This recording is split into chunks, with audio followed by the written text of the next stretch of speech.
नमस्ते दोस्तों, मैं हूं आपका दोस्त और इस शो का होस्ट मयूर गुप्ता। आज आपके लिए लेके आया हूं एचईजी लिमिटेड का फाइनेंशियल एंड फंडामेंटल एनालिसिस। मैं आपको बताऊंगा कंपनी के फाइनेंशियल्स कैसे हैं और उसका वैल्यूएशन क्या है, और फाइनली आपको बताऊंगा कि क्या आज हमें उसमें इन्वेस्ट करना चाहिए कि नहीं। तो चलिए शुरू करते हैं आज का वीडियो। दोस्तों, सबसे पहले एक डिस्क्लेमर देना चाहता हूँ। ये वीडियो सिर्फ एजुकेशन और इन्फॉर्मेटिव पर्पसेस के लिए है। मैं किसी को भी बाय या सेल की कोई रिकमेंडेशन नहीं दे रहा हूँ। शेयर मार्केट में उतार चढ़ाव आते रहते हैं, इसलिए आप अपना इन्वेस्टमेंट डिसीजन सोच समझ कर ही लीजिएगा। दोस्तों, ये है कंपनी के करंट फाइनेंशियल्स। कंपनी का करंट मार्केट प्राइस है 998 रुपीज़ पर शेयर, 998 रुपये। मार्केट कैपिटलाइजेशन है 3800 करोड़ का। नंबर ऑफ शेयर है 3.86 करोड़। पी रेशियो 4.16 का है। अर्निंग पर शेयर है 240 का। प्राइस टू बुक वैल्यू 1.02 का है, जो कि एक अच्छा नंबर है। कंपनी ने जो लास्ट सेल्स किए हैं वो किए हैं अराउंड 3121 करोड़ के। ऑपरेटिंग प्रॉफिट है 1200 करोड़ का। नेट प्रॉफिट है 927 करोड़ का। अगर बात करें मार्जिन की, तो ऑपरेटिंग प्रॉफिट मार्जिन है 41% का और नेट प्रॉफिट मार्जिन अराउंड 30% का है। अगर बात करें रिटर्न्स की, तो रिटर्न ऑन इक्विटी अराउंड 24% की है और रिटर्न ऑन कैपिटल अराउंड 20% की है। तो आप देख सकते हैं कि ओवरऑल नंबर्स काफ़ी अच्छे हैं, मार्जिन भी हेल्दी हैं और रिटर्न्स भी काफ़ी अच्छी हैं। तो अब देखते हैं इन सभी नंबर्स को डिटेल में और ट्रेंड के साथ, ताकि हमें ये अंदाज़ा लग सके कि कंपनी का पास्ट कैसा था और आज हम डिसाइड कर सकें कि कंपनी में इन्वेस्ट करना चाहिए कि नहीं। तो चलिए शुरू करते हैं। दोस्तों, ये हैं वो सारे टॉपिक्स जो हम इस वीडियो में डिस्कस करेंगे। मैं आपको दिखाऊंगा कंपनी के मार्केट कैपिटलाइजेशन और प्राइस का ट्रेंड, सेल्स एंड मार्जिन्स का ट्रेंड, बात करेंगे रिटर्न्स की, डिविडेंड की और कैश फ्लो की। मैं आपको बताऊंगा कंपनी के पास कितने लोन्स है और उसका कवरेज कैसा है, और फिर हम डिस्कस करेंगे कंपनी के बिजनेस वैल्यूएशंस के बारे में। आपको कंपेयर करके बताऊंगा कंपनी को उसके कॉम्पिटिटर्स से, और फाइनली कुछ ऐसे इंटरेस्टिंग फैक्ट्स बताऊंगा जिसे जानने के बाद आपको अपना इन्वेस्टमेंट डिसीजन लेने में आसानी होगी। तो चलिए शुरू करते हैं। दोस्तों, पहले बात करते हैं कंपनी के बिजनेस के बारे में।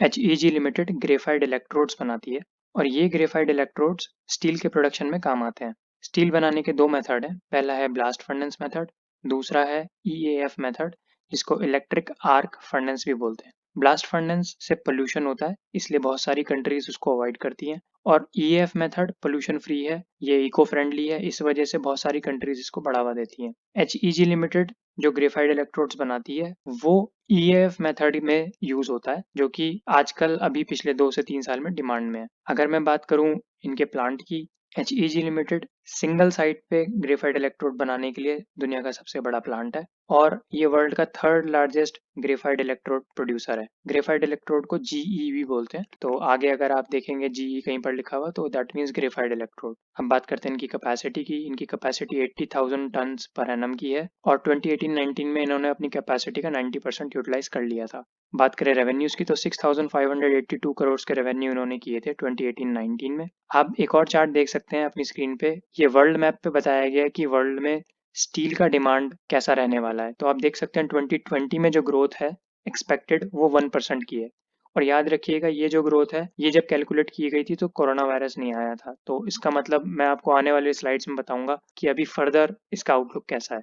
और दोस्तों, ये है पिछले 25 साल का स्टील का ट्रेंड। आप देख सकते हैं ऑलमोस्ट 20 ईयर्स जो स्टील की डिमांड थी वो बहुत कम बढ़ी है। आप देख सकते हैं पहले 3.5% पर एनम से बढ़ रही थी, जो कि 2012 से 15 के बीच में 2% माइनस में थी। तो यानी कि जो स्टील का प्रोडक्शन था वो बहुत ही कम स्पीड से बढ़ रहा था। लेकिन पिछले 3 सालों में 2016 से 18 के बीच में स्टील का जो प्रोडक्शन है वो 8 से 10% की ग्रोथ रेट से बढ़ा है। चाइना दुनिया का सबसे बड़ा स्टील प्रोड्यूसर है वर्ल्ड में, और आप ये कह सकते हैं कि आधे से ज्यादा स्टील जो है वो वहीं प्रोड्यूस होता है। चाइना ने सन 2016 में एक पॉलिसी निकाली थी जिसका नाम था ब्लू स्काई पॉलिसी। उस पॉलिसी के दौरान उन्होंने ऐसा किया कि जो भी कंपनियां ब्लास्ट फर्नेस मेथड से स्टील बनाती थी उन पे उन्होंने रोक लगा दी, ताकि पोल्यूशन कम हो सके। और जो भी कंपनियां ईएएफ टेक्नोलॉजी यानी कि इलेक्ट्रिक टेक्नोलॉजी से स्टील बनाती थी उनको बढ़ावा दिया। और क्योंकि ग्रेफाइट इलेक्ट्रोड ईएएफ टेक्नोलॉजी के लिए काम आता है, तो उस दौरान ग्रेफाइट इलेक्ट्रोड की डिमांड भी बढ़ गई। और इसी दौरान आप देखेंगे कि जो एचईजी का बिजनेस है वो भी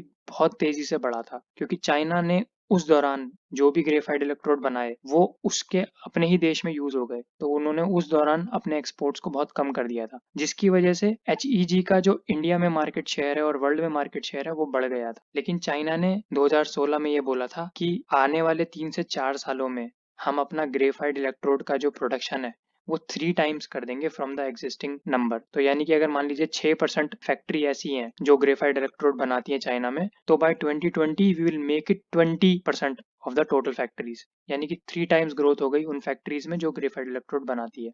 अब बात करते हैं शेयर होल्डिंग की। प्रोमोटर्स के पास 59.6% की शेयर होल्डिंग है, पब्लिक के पास 21.9%, म्यूचुअल फंड के पास आप देख सकते हैं 0% है, FII 11% और अदर इंस्टीट्यूशन के पास 7.4% है। हम बात करते हैं मार्केट कैपिटलाइजेशन और प्राइस के ट्रेंड की। तो ईयर 2020 में कंपनी का मार्केट कैपिटलाइजेशन है 3855 करोड़ का, जो कि 2010 में 1400 करोड़ का था, यानी कि जो मार्केट कैपिटलाइजेशन है वो अराउंड 2.5 गुना हो गया है। मार्केट प्राइस की बात करें तो 2020 में 998 पर शेयर, जो कि 2010 में अराउंड 336 का था, यानी कि जो प्राइस है वो 3 गुना हो गया है। और एक और चीज यहाँ नोटिस करने वाली है कि ईयर 2018 में जो इसका मार्केट कैप था वो 12,700 करोड़ का था, जो कि घट के अभी 3800 करोड़ हो गया। तो चाइना ने सन 2016 के बाद जो पॉलिसी निकाली उसका इम्पैक्ट HEG के सेल्स पे आप डायरेक्टली देख सकते हैं। तो 2017 और 18 के बीच में जो कंपनी का मार्केट कैपिटलाइजेशन है वो ऑलमोस्ट 15 टाइम्स हो गया था, यानी कि एक साल में कंपनी 15 गुना हो गई थी। नंबर ऑफ शेयर्स सेम है, अराउंड 4 करोड़ के आसपास। हम बात करते हैं सेल्स एंड मार्जिन्स की। कंपनी की 2020 में जो सेल हुई है वो 3100 करोड़ की है और 2010 में अराउंड 1100 करोड़ की थी, तो यानी कि पिछले 10 सालों में सेल्स 3 गुना हुई है। ऑपरेटिंग मार्जिन 41% के हैं, नेट प्रॉफिट मार्जिन 29.7% के हैं। मार्जिन्स को आप अगर पिछले 3 सालों से कंपेयर करते हैं तो मार्जिन्स गिरते आ रहे हैं, और उसका रीजन है इनकी रॉ मटेरियल कॉस्ट। पिछले 3-4 सालों में जो इनका रॉ मटेरियल कॉस्ट है वो बढ़ गया है। अर्निंग पर शेयर 2020 में अराउंड 240 पर शेयर की है और पी रेशियो 4.16 का है। पी रेशियो का अगर आप ट्रेंड देखते हैं तो सबसे कम पी रेशियो 2019 में था, बट बाकी इसका जो एवरेज है वो अराउंड 4 से ज़्यादा का ही है। तो आप कह सकते हैं कि 2019 और 20 में इसके प्राइस में करेक्शन आया। हम बात करते हैं रिटर्न्स की। तो 2020 में रिटर्न है 24.43 की, लेकिन पास्ट में 2018 में अराउंड 57% की थी। तो आप देख सकते हैं पिछले 3 सालों में रिटर्न्स गिरी है। रिटर्न ऑन कैपिटल अराउंड 21% की है, जिसको अगर आप 2010 से कंपेयर करते हैं तो डबल हो गई है, लेकिन अगर पिछले 3 सालों से कंपेयर करें तो ऑलमोस्ट हाफ हो गई है। रिटर्न ऑन एसेट अराउंड 18% की है। तो आप देख सकते हैं रिटर्न्स काफी हेल्दी हैं, बट पिछले 3 सालों में रिटर्न्स रिड्यूस हो गई हैं, और अगर 10 सालों की बात करें तो ऑलमोस्ट डबल हो गई हैं। हम बात करते हैं डिविडेंड की। कंपनी ने जो लास्ट डिविडेंड पे किया है 2019 में वो 80 रुपीज पर शेयर का है, और जिसकी यील्ड अगर मैं बात करूं तो 3.82% की थी। लेकिन अगर उससे पहले आप ट्रेंड देखते हैं तो कंपनी का डिविडेंड कभी भी बहुत अच्छा नहीं था। 2018 और उसके बाद ही कंपनी ने डिविडेंड देना स्टार्ट किया है। 2018 और 19 दोनों में ही कंपनी ने 80 रुपए पर शेयर का डिविडेंड दिया था। हम बात करते हैं कैश फ्लो की। कंपनी का ऑपरेटिंग कैश फ्लो 1400 करोड़ का है 2019 में। फ्री कैश फ्लो है 800 करोड़ का। Price to operating cash flow अगर रेशियो की बात करूं तो वो है 5.51 का, और price to free cash flow की अगर बात करें तो वो अराउंड 10 का है। लेकिन क्योंकि इसका 2020 में प्राइस रिड्यूस हो गया है, इसलिए जो अभी latest price to free cash flow ratio है वो है 4.74 का। अब बात करते हैं लोन्स की और कवरेज की। कंपनी का जो डेट टू इक्विटी रेशियो है 2020 में वो 0.18 का है। यही रेशियो 2010 में अराउंड 0.88 का था। और अगर मैं पास्ट से इसको कंपेयर करूं तो ईयर 2017 तक ये रेशियो 0.7 और उससे ज्यादा था, यानी कि ईयर 2017 तक कंपनी के पास बहुत ज्यादा डेट थी, जिसे कि पिछले 2 से 3 सालों में कंपनी ने चुका दिया है। और अगर मैं इंटरेस्ट कवरेज की बात करूं तो आप देख सकते हैं 2020 में इंटरेस्ट कवरेज 40 टाइम्स है, जो कि 2017 में एक से भी कम थी, यानी कि कंपनी अपना इंटरेस्ट भी ठीक से पे नहीं कर सकती थी। लेकिन पिछले 2 से 3 सालों में कंपनी ने अपनी सेल बढ़ा के अपनी प्रॉफिटेबिलिटी को बढ़ाया है और वहां से कैश कमा के अपने लोन्स को पे कर दिया है, जिसकी वजह से इसका डेट टू इक्विटी रेशियो आज काफी रिड्यूस हो गया है फ्रॉम द पास्ट, और इंटरेस्ट कवरेज रेशियो भी काफी हेल्दी हो गया है। अब बात करते हैं करंट असेट्स की। अगर आप कंपनी का करंट रेशियो देखेंगे तो वो 4.46 का है, जो कि बहुत ही हेल्दी नंबर है। कंपनी का क्विक रेशियो है 0.81 का, यानी कि कंपनी की जितनी भी शॉर्ट टर्म ऑब्लिगेशंस हैं कंपनी उसको कैश में ही पे करना चाहे तो 80% ऑब्लिगेशंस कैश के थ्रू ही पे कर सकती है। डेज रिसीवेबल यानी कि कंपनी के कितने दिन का पैसा डेटर्स के पास फंसा हुआ है, तो आप देख सकते हैं 2019 में ये 66 डेज का पैसा था, जो कि पास से अगर आप कंपेयर करेंगे तो काफी रिड्यूस हो गया है। इन्वेंट्री टर्नओवर की बात करें तो इन्वेंट्री टर्नओवर 5 टाइम्स है, और आप देख सकते हैं पास से भी इसको कंपेयर करके इन्वेंट्री टर्नओवर काफी बढ़ गई है। तो ओवरऑल करंट असेट्स की बात करें तो मुझे ऐसा लगता है ये काफी हेल्दी है। इसका क्विक रेशियो और करंट रेशियो भी काफी अच्छा है, और डेज रिसीवेबल आउटस्टैंडिंग मुझे थोड़ा ज्यादा लगते हैं। अब बात करते हैं बुक वैल्यूएशन की। कंपनी की 2020 में जो बुक वैल्यू है वो है 3794 करोड़, यानी कि ऑलमोस्ट 3800 करोड़। यही बुक वैल्यू सन 2010 में 833 करोड़ थी, यानी कि जो बुक वैल्यू है वो अराउंड 4 टाइम्स हो गई है in the past 10 years. Price to book value की बात करूं तो वो है 1.02 का, जो कि एक बहुत ही अच्छा नंबर है, और बुक वैल्यू पर शेयर की बात करें तो वो 982 है। अब बात करते हैं प्राइस को कंपेयर करके कुछ पैरामीटर से। Price to sales ratio company का जो है वो 1.24 का है। पास्ट में ये नंबर ऑलमोस्ट इसी रेंज में था, लेकिन एक्सेप्शन जैसा कि मैंने आपको पहले बताया सन 2017, 18 और 19 ये 3 साल आप कह सकते हैं कि एक एक्सेप्शनल ईयर थे इस कंपनी के लिए। बट अगर ओवरऑल आप ट्रेंड की बात करें तो प्राइस टू सेल्स रेशियो 1.24 का है, प्राइस टू बुक वैल्यू 1.02 का है, प्राइस टू अर्निंग अराउंड 4 का है, और price to free cash flow ratio 4.74 का है। ये नंबर अगर आप 2018 से कंपेयर करते हैं तो काफी रिड्यूस हो गए हैं, लेकिन अगर इसके पास ट्रेंड के पिछले 7-8 साल का ट्रेंड कंपेयर करते हैं तो ऑलमोस्ट अपने ट्रेंड के मुताबिक ये नंबर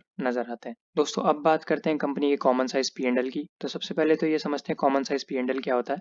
मान लीजिए कि कंपनी की सेल्स 100 है, तो उसके अगेंस्ट में बाकी के खर्चे कितना परसेंटेज थे सेल्स का। तो आप देख सकते हैं सन 2010 में अगर कंपनी की सेल्स 100 रुपए थी तो रॉ मटेरियल का खर्चा 32 रुपए था। वहीं सन 2019 में अगर कंपनी की सेल्स 100 रुपए है तो वो खर्चा 24 रुपए का है, यानी कि जो रॉ मटेरियल कॉस्ट है वो 8% से रिड्यूस हो गई है in the past 10 years. Power and fuel का खर्चा सन 2010 में 15% का था, जो कि अभी 3% का है, और सेलिंग का खर्चा पहले 11% का था, जो 2019 में 3% का है। और इसी वजह से जो कंपनी के मार्जिन हैं वो आप देख सकते हैं सन 2010 में ऑपरेटिंग मार्जिन अराउंड 32% के थे, जो कि सन 2019 में 55% के हैं, यानी कि यहाँ मार्जिन में अराउंड 23% की ग्रोथ है। दोस्तों एक चीज यहाँ ध्यान देने वाली है कि जो इनका रॉ मटेरियल का खर्चा है वो पिछले 3 साल में एक्चुअल में बढ़ा है, लेकिन इनका जो सेलिंग प्राइस है वो और भी ज्यादा तेजी से बढ़ा है, जिसकी वजह से जो इनका रॉ मटेरियल के कॉस्ट का इंक्रीज है वो नलीफाई हो गया है। सन 2017 तक कंपनी कभी भी ज्यादा टैक्स नहीं देती थी, लेकिन सन 2018 और 19 में कंपनी ने अराउंड 19 और 25% का टैक्स दिया है। अब बात करते हैं कॉमन साइज बैलेंस शीट की। आप देख सकते हैं सन 2010 में अगर कंपनी की टोटल लाइबिलिटीज 100 थी तो उसका 44% रिजर्व्स थे, जो कि 2019 में 73% है, यानी कि जो इनके रिजर्व्स हैं वो काफी तेजी से बढ़े हैं इन द पास्ट 10 ईयर्स। जो इनकी बोरोइंग्स थी वो 2010 में अराउंड 41% थी बैलेंस शीट का, जो कि अब 2019 में अराउंड 13% है, यानी कि इनकी बोरोइंग्स कम हो गई हैं। वहीं अगर मैं कैश एंड बैंक की बात करूं तो कैश कभी भी 1% से ज्यादा नहीं था सन 2018 तक, लेकिन अब 2019 में कंपनी के पास 11% कैश है, यानी कि अब कंपनी के कैश फ्लोज इंप्रूव हो गए हैं, जिसकी वजह से कंपनी अभी for the time being cash rich है। तो पिछले 10 सालों में कंपनी ने अपनी बैलेंस शीट को काफी इंप्रूव किया है। अब बात करते हैं CAGR ट्रेंड की। कंपनी की जो सेल्स है वो पिछले 10 सालों में 10.8% पर एनम का CAGR रेट से बढ़ी है। वहीं जो इनके एक्सपेंसेस हैं वो 9% से बढ़े हैं, यानी कि जो सेल्स है वो ज्यादा तेजी से बढ़ी है as compare to the expenses. वहीं जो कंपनी का प्राइस है वो अराउंड 11% से बढ़ा है, यानी कि प्राइस सेल्स से भी ज्यादा तेजी से बढ़ा है इन द पास्ट 10 ईयर्स। वहीं अगर मैं बात करूं पिछले 3 सालों की, तो जो सेल्स है वो 53% से बढ़ी है इन द पास्ट 3 ईयर्स। वहीं जो इनके एक्सपेंसेस हैं वो सिर्फ 33% से बढ़े हैं, यानी कि सेल्स का ग्रोथ एक्सपेंसेस के ग्रोथ से 20% ज्यादा था, जो कि एक बहुत ही अच्छा नंबर है। वहीं अगर मैं बात करूं प्राइस की तो वो अराउंड 65% से बढ़ गया पिछले 3 सालों में। दोस्तों अब बात करते हैं बिजनेस के वैल्यूएशन की और कंक्लूजन की। तो सबसे पहले देखते हैं एवी एबिलिटा रेशियो। 2020 में एवी एबिलिटा की बात करें तो वो है 2.78 का, वहीं 2010 में अराउंड 6.12 का था। तो आप देख सकते हैं एवी एबिलिटा काफी इंप्रूव हुआ है पिछले 10 सालों में। प्राइस टू अर्निंग रेशियो 2020 में है 4.16 का, लेकिन 2019 में ये अराउंड 2.67 का था, यानी कि पी रेशियो बढ़ गया है पिछले 1 साल में। बात करें सेल्स पर शेयर की तो आप देख सकते हैं 2019 में सेल्स पर शेयर 1700 रुपये पर शेयर थी, जो कि 2020 में 800 है, यानी कि सेल्स पर शेयर पिछले 1 साल में हाफ हो गई है। अब अगर मैं कंपेयर करूं कंपनी को उसके कॉम्पिटिटर से, तो आप देख सकते हैं कंपनी के दो मेजर कॉम्पिटिटर हैं। पहला है ग्रेफाइट इंडिया और दूसरा है पैनासोनिक। और आप यहाँ देख सकते हैं कि HEG का एवी एबिलिटा रेशियो है 2.8 का, ग्रेफाइट इंडिया का है 4.3 का और पैनासोनिक का है 2.7 का। तो हम कह सकते हैं कि इस इंडस्ट्री का एवी एबिलिटा रेशियो 5 से कम का है। बात करें रिटर्न्स की तो HEG की रिटर्न्स हैं अराउंड 24% की, और इसके दोनों ही कॉम्पिटिटर्स के रिटर्न ऑन इक्विटी से कम है। तो आप देख सकते हैं HEG की रिटर्न्स जैसे कि ROE, ROCE एंड ROA अपने दोनों ही कॉम्पिटिटर से ज्यादा है, और इसके मार्जिन भी काफी हेल्दी हैं। तो दोस्तों इससे तो यही समझ में आता है कि HEG अपने सेगमेंट में एक बहुत ही बढ़िया कंपनी है, बट क्या आज हमें उसमें इन्वेस्ट करना चाहिए कि नहीं? तो चलिए देखते हैं। अब बात करते हैं फाइनल कंक्लूजन की। तो दोस्तों इन्वेस्ट करने से पहले हमारे लिए कुछ पॉइंट्स को समझ लेना बहुत ही इंपॉर्टेंट है। सबसे पहला पॉइंट है HEG का जो बिजनेस है वो स्टील बिजनेस पर डिपेंड करता है। अगर स्टील का प्रोडक्शन होगा तो ग्रेफाइट इलेक्ट्रोड्स की जरूरत पड़ेगी, जिसका HEG की सेल्स में इम्पैक्ट पड़ेगा। स्टील का बिजनेस जैसा कि हम जानते हैं साइक्लिकल बिजनेस है, और जैसे ही स्टील की डिमांड इतनी तेजी से बढ़ी, HEG की सेल्स एंड प्रॉफिटेबिलिटी भी पिछले 2 से 3 सालों में बढ़ गई थी। पॉइंट ये है कि क्या आज स्टील की डिमांड उतना तेजी से बढ़ेगी?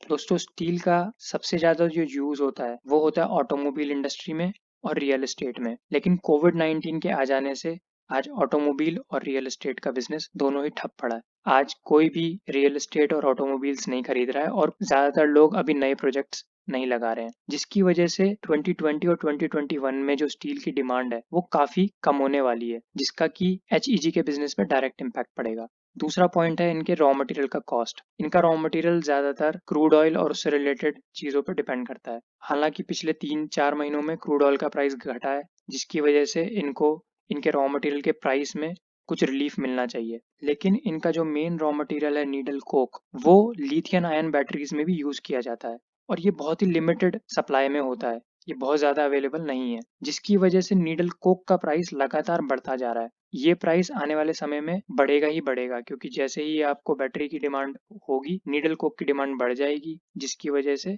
इनके रॉ मटेरियल की कॉस्ट बढ़ जाएगी। तीसरा इंपॉर्टेंट पॉइंट है कि इनका सारा का सारा रेवेन्यू सिर्फ एक ही मैन्युफैक्चरिंग प्लांट से आता है और सिर्फ एक ही प्रोडक्ट से आता है। यानी कि जो इनका बिजनेस है वो डाइवर्सिफाइड नहीं है। कल को अगर इस प्रोडक्ट की डिमांड बंद हो जाती है तो इनका पूरा का पूरा बिजनेस बंद हो जाएगा, और अगर इनके मैन्युफैक्चरिंग प्लांट में कुछ भी प्रॉब्लम आता है तो भी इनके प्रोडक्शन पे और रेवेन्यू पे इम्पैक्ट आएगा। तो आप कह सकते हैं कि डाइवर्सिफिकेशन ना होने की वजह से एक बहुत ही बड़ा रिस्क है। और चौथा पॉइंट है removal of anti dumping duty. तो इंडिया ने पिछले 1 साल में एंटी डंपिंग ड्यूटी जो है वो हटा दी थी ग्रेफाइट इलेक्ट्रोड पे। और जैसा कि मैंने आपको बताया था, चाइना ने पिछले 3 सालों में अपना जो प्रोडक्शन है वो 3 गुना कर लिया ग्रेफाइट इलेक्ट्रोड्स का, जिसकी वजह से आज एचईजी के बिजनेस को डायरेक्ट कंपटीशन है चाइना से, क्योंकि चाइना जब एक्सेस कैपेसिटी में ग्रेफाइट इलेक्ट्रोड बना लेगा तो वो एक्सपोर्ट करेगा। हालांकि आज कोविड-19 के बाद इंडिया चाइना से इंपोर्ट करेगा, इसके चांसेस थोड़ा कम ही है, लेकिन फिर भी इनकी जो